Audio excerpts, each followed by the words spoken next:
दरअसल 58 साल पहले इंदिरा गांधी के कार्यकाल में उनकी सरकार के दौरान एक ऑर्डर जारी करके सरकारी कर्मचारियों का आरएसएस की गतिविधियों में शामिल होने पर बैन लगा दिया गया था।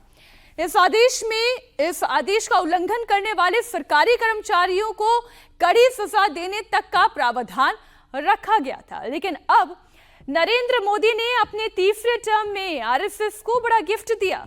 मोदी सरकार ने सरकारी कर्मचारियों पर लगी हुई 58 साल पुरानी पाबंदी को, प्रतिबंध को हटा दिया, यानी कि अब वो भी संघ के कार्यक्रम में खुलकर शिरकत कर सकते हैं।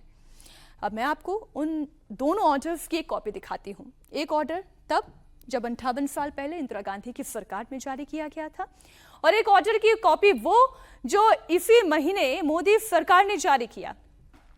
इन दोनों ऑर्डर्स की कॉपी आप देखिए। इस ऑर्डर की कॉपी में, जो कि 1966 का 30 नवंबर का आदेश है, सरकारी कर्मचारियों की आरएसएस और जमाते इस्लामी की एक्टिविटी से जुड़ने पर प्रतिबंध लगाया गया था। वहीं दूसरा आदेश जो कि 9 जुलाई 2024 का है, जिसमें इस प्रतिबंध से आरएसएस को बाहर कर दिया गया। यानी कि अब जितने भी सरकारी कर्मचारी हैं, फिर चाहे वो आईएएस हो, आईपीएस हो, आईएफएस हो, सभी को इस बात की इजाजत है कि अगर वो शाखा से जुड़ना चाहें तो वो शाखा में पार्टिसिपेट कर सकते हैं, आरएसएस से जुड़ सकते हैं।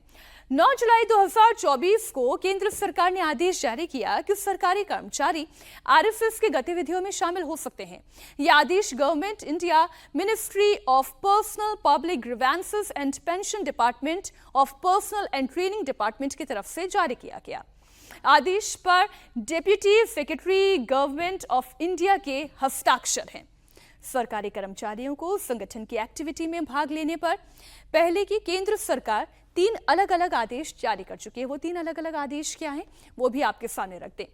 आरएसएस से जुड़ा हुआ केंद्र सरकार का पहला आदेश 30 नवंबर 1966, जिसकी कॉपी अभी मैंने आपको दिखाई, वो जारी किया गया था। वहीं दूसरा आदेश 25 जुलाई को जारी किया गया, 25 जुलाई 1970 को, जबकि तीसरा आदेश 28 अक्टूबर 1980 को जारी किया गया था। इन आदेशों को किन कानूनों का हवाला देकर जारी किया गया था, यह भी आप जानिए। सरकारी कर्मचारी कैसा आचरण करें, इसे लेकर central civil services rules of 1964 में तैयार किया गया था, और इसमें कहा गया था कि सेंट्रल सिविल सर्विसेज रूल्स 1964 के मुताबिक कोई भी सरकारी कर्मचारी किसी भी राजनीतिक दल या राजनीति में हिस्सा लेने वाले किसी संगठन का सदस्य नहीं बन सकता, और ना ही कोई इसके संपर्क में रह सकता है। कोई भी कर्मचारी किसी भी राजनीतिक आंदोलन में हिस्सा नहीं ले सकता है। इसके साथ ही कोई भी कर्मचारी किसी भी राजनीतिक दल या राजनीतिक आंदोलन के लिए चंदा ना जुटा सकता है, ना चंदा दे सकता है। कोई भी सरकारी कर्मचारी किसी भी तरह के राजनीतिक दल या राजनीतिक आंदोलन की मदद नहीं कर सकता है। इन तमाम चीजों पर सरकारी अधिकारियों की पाबंदी थी। हालांकि इंदिरा गांधी ने सरकारी कर्मचारियों पर आरएसएस के कार्यक्रमों में जाने पर पाबंदी क्यों लगाई थी, बीजेपी इसकी कुछ और वजह गिनाती है। बीजेपी का कहना यह है कि 7 नवंबर 1966 को संसद में बड़े पैमाने पर गौ हत्या के खिलाफ प्रदर्शन हो रहा था। इसमें आरएसएस जनसंघ के लाखों की संख्या में समर्थन जुटाया गया था। पुलिस फायरिंग में कई लोगों की मौत भी हुई थी।